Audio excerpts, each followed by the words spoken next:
Hi ducks, welcome to the kitchen of my new apartment. It's very exciting. I've been super busy with moving and college the last couple of weeks, but now I'm going to relax for a minute and talk about writing while I bake some delicious breakfast muffins. The cover of Branches I chose because as part of the Youth Laureate series, the publisher wanted us to put our faces on the cover, and I'm kind of shy about that stuff, I guess, so I wanted to figure out a way that I could have a portrait of myself, but artistically. So I'm actually gonna do a full video on like the significance of like the threading and the hands and things behind the cover. But suffice to say, it's a nice combination of a lot of the subjects and themes that I try to work about in my writing, and it has a lot to do with pain theory. Usually the way that poetry collections are structured is it's almost like a music playlist, you know? So you have poems that sort of blend in and go nicely with each other, which I think I managed to do despite not having an editor.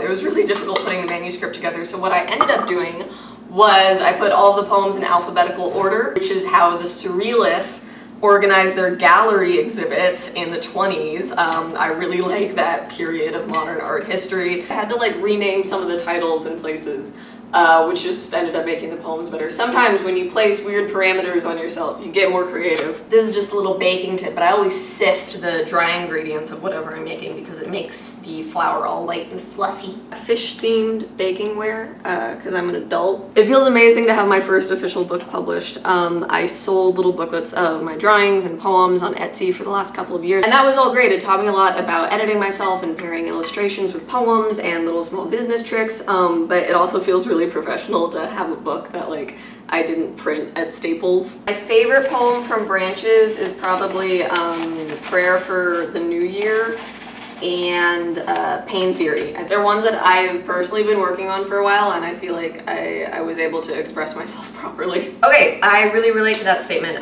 When I first started writing about oppression and bigger topics in high school, I felt really overwhelmed because there's so much, you know, to convey, and there's only one, you know, tiny writer, you. So, you know, you set out to write a poem about a Holocaust, and then it ends up being about 30 other different things. And for those, I really recommend thinking about why you want to write about these specific topics. Like, what is the motivation behind it? What purpose does that poem have? And then also, focusing on really specific things. Like I have a poem in Branches which is just about Nazi science experiments because they are like one of my biggest personal fears. State-ordained testing, I don't like it. Also, like everything that you want to talk about, it doesn't have to all happen in one poem. And I think by getting more and more specific, it doesn't matter what you're writing about, but by getting more specific, you're just able to hone in on your subject. I mean, be more precise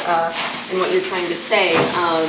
Like, I remember when I first started like competing in spoken word competitions and slam, I was so worried because it was like, oh, well, I already have one poem about being bi, I already have one poem about anti-Semitism, like I already have one poem for each of these like ordained topics that I personally am supposed to write about. There's a lot more to say on all of it, and by getting more specific, you have room to grow also as a writer.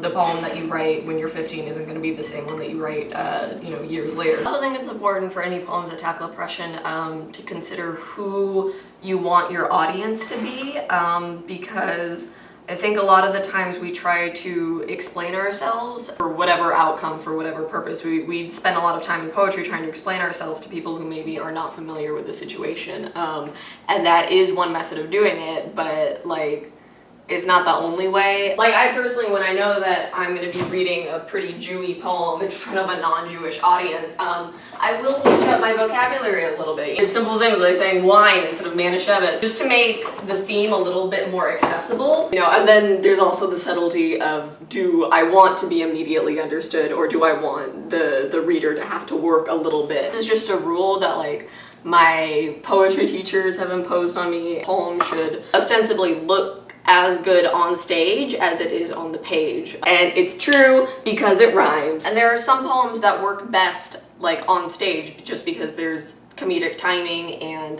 you know, you have a little bit of choreography and things that just illustrate the poem's meaning better. Likewise, there's also some poems that work better on page because of formatting, or you know, you're able to see how the words like fit together on the paper. And I think that's just a good editing technique. Like, you should always be reading your writing aloud as you're editing it. One of the biggest takeaways is that time functions a lot differently in spoken word versus written poetry. You know, in the typical slam, I have 3 minutes to convey whatever I'm trying to say to an audience of largely strangers. Whereas with written poetry, it can be as long as you want or as short as you want because it's on a page. It isn't subjected to the same constraints of time, and the reader also has more time to process it.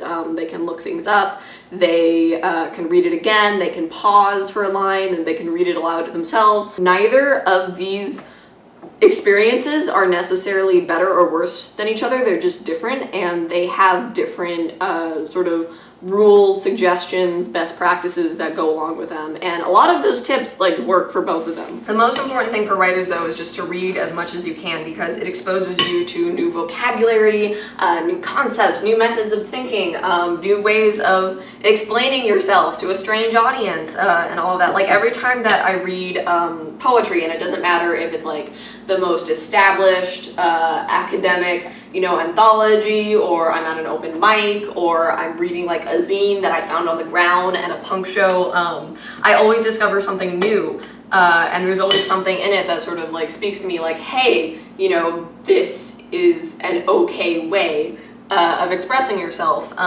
whether that's form, or wow, I didn't realize that you could be so explicit in this sort of writing, or I never thought of like constructing a villanelle like that. You always discover something new. This is a good exercise for writers that I've been doing a lot the last couple of years, but anytime that you are moved strongly by a piece of writing, whether it's negatively or positively, write down why you really enjoy it or really hate it, and through that you learn more about your taste.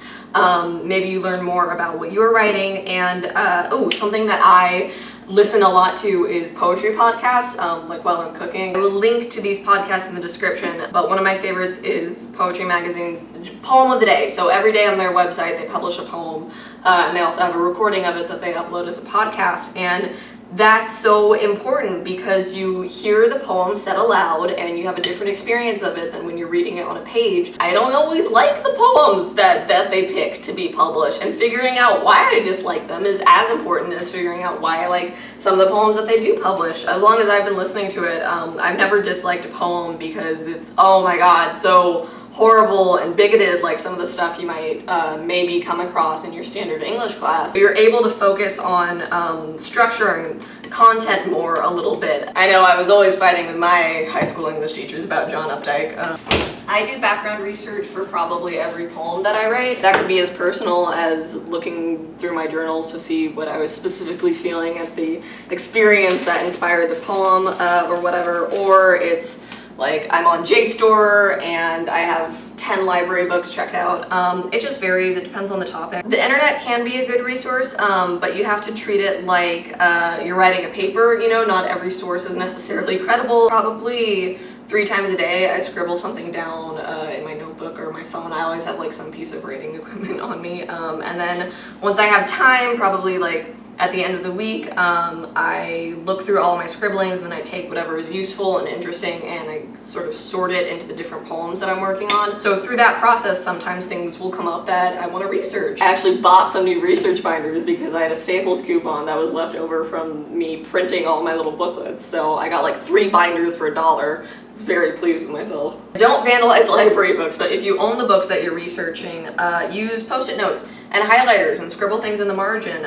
Anything that makes it easier for you to remember what you want to write about. The way that I've been reading some of like my denser theoretical tomes, I guess, is that I read them twice. So the first time is just to like get myself acclimated, and then the second time I go through and scribble things. So Branches is not available at any big bookstores because it's published by a small independent poetry press, so you can get it through their website, or from me if you see me in real life. A couple creative writing professors at UCLA bought it off me this month, and I'm a little terrified just knowing that they have it in their possession. So from the time that I found out that I was Youth Poet Laureate to when I had to turn the manuscript in to meet the publishing deadline, that was about 10 months. So that was how much time I had to like assemble everything and finalize it. But I've been working on poems for years. I think that Branches has some of my work dating back to like when I was in 10th grade and like a foolish baby. I'm also just continuously writing, so it made me really happy when I did turn the manuscript in. I realized that I had enough poems left over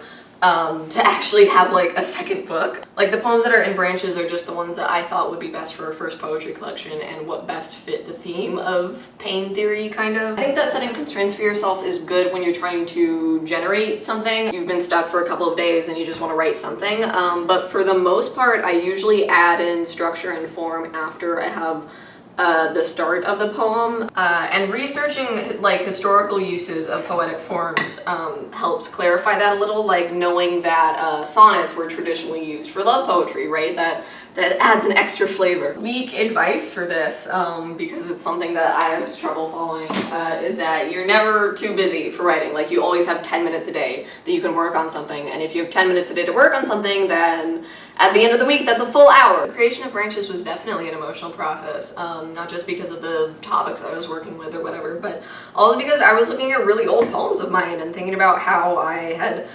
grown and changed as a writer and also as a living human girl. It's gonna sound cheesy, but I just become more of myself. So the little things that I liked doing when I was 15, I still like doing them, I'm just better at them. I know that a poem is done when I feel it has conveyed the message that I wanted it to, when it can sort of talk for itself. And I think that studying literature in high school and college has like helped me do that a little bit more. And when you're writing essays about poems and stuff, you always have to make the distinction between the writer and the speaker in the poems. So you can't always assume that the poem is autobiographical. And I think learning that gave me a little bit more space to get weird in my poems. While I'm editing, I try not to think about is this a good poem? Is this what other poets are writing right now, right? Because you can still be like inspired and stuff by your peers, but you also don't want to write just for them. So if the poem sounds nice, despite all the weird stuff that I'm trying to talk about, then I think it's done. And there's a lot of little checklists that you can go down, like, oh, diction, syntax, you know, alliteration, all of rhyme, all of these things that you can use to guide the meaning. And also what I was saying earlier about if you're writing about a topic, you don't have to have just one poem dedicated to that topic. Realizing and learning that helped me get better at walking away from poems, because it was like, oh, well, I don't have to say absolutely everything that I'll ever say about this one thing in this one poem, because I can write another poem and it'll be totally different from this one. You know, I have a blender, but I've just been doing all of this with a fork. Prayer for the New Year and New Year in Paris were originally the same poem. They were just like a bunch of little things that I would try to remind myself of at the start of a new year, because I'm generally very sad at the end of anything. But then I realized that like the poem sort of split off in the middle, and one half worked better with one line of thinking and one line of renewal, and then the other half worked better with a totally different subject and concept. So I split it up. I had like 4 or 5 poems and then with a picture to go along with it. I did want to do a lot more with Branches, but I was also in my first year of college and that was kind of enough to handle, but I wanted to have 36 poems. Instead there's about 27, 28. I wanted to have pictures very badly, and then this is something that I realized after I had submitted it, but I should have put art class into the book. I was hesitant to put that specific poem into the book just because it was a poem that I'd written when I was kind of younger and I didn't have any of the other poems in there, but it's the poem that I get emails about the most often from high school students who want to use it for speech and debate or for poetry competitions and stuff, and there's a certain rule where the piece has to be officially published with like a proper registration number. Getting feedback on those poems that I wrote 5 years ago, you know, today, is always really interesting and educational for me, because I don't think of them as good poems, you know. I want to think that I've grown a lot as a writer in the last couple of years, but people still like them sometimes, and I'm honored and grateful that they do.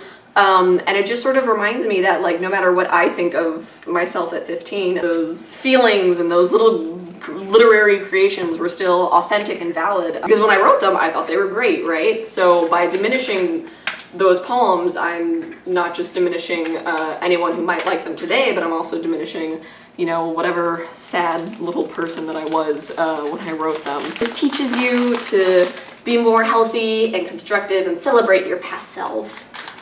That's my takeaway.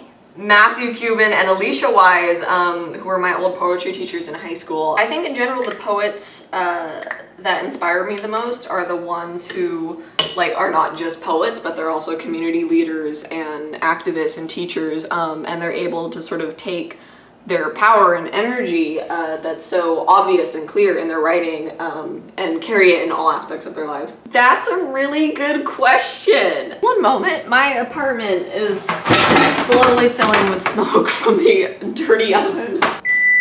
Yep. In working as a writer, I think it's really good to have side jobs going on. Like I have a lot of little projects that I work on the side that are a little bit more lucrative than just writing poems. And also in writing poems, sometimes I work with organizations or institutions or events or whatever. Oh my god, there's no fire! I also have a few writerly gigs that aren't necessarily, you know, fun, but they still give me practice, like freelance writing.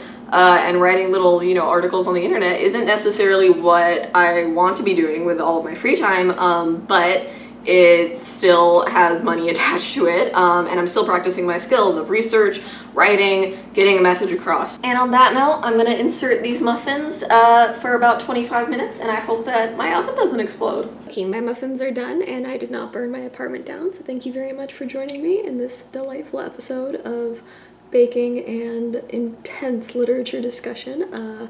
I had a lot of fun thinking about all of these things, and I hope that it's a little bit helpful or entertaining for you to watch me fumble around. Today's fact is that this recipe only called for 10 tablespoons of butter, but I put 2 whole sticks in, which is why they are extra delicious. That's all for me. I'm gonna go eat all of these, literally all of them. Later, nerds!